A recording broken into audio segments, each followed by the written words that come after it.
next word in the sequence is extremely important because we're dealing with demonic, spirit possessed occultists.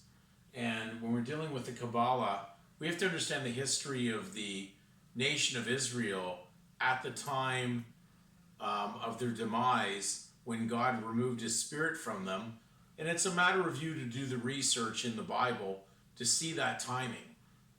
But they basically came to their end by the biggest enemy they could ever have, which was the Babylonians. And they were brought to their end by that. And then after that, they started to go into what would have been control or movement into something that they had to go into since they had taken a direction away from spiritual truth.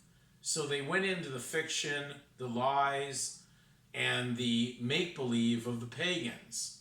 And so they mingled their way into the, shall we say, the black magic or black arts of the Babylonian faith, and basically had to find a way to mingle or confuse, merge what was once truth in with fiction.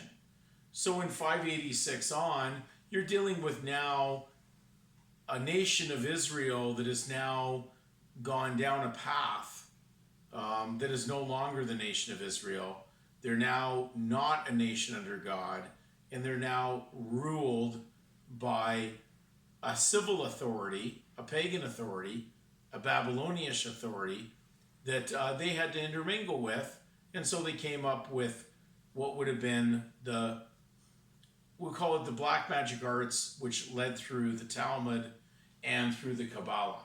So we're going to look at Cabala in Samuel Johnson's dictionary, 1755.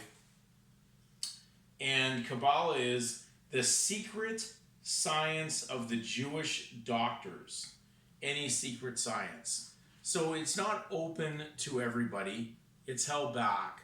Now, when we talk about secrecy in legal, it's secrecy to not let you know because you're not invited in, because you're not needed to be in, on what is falsehood, not truth.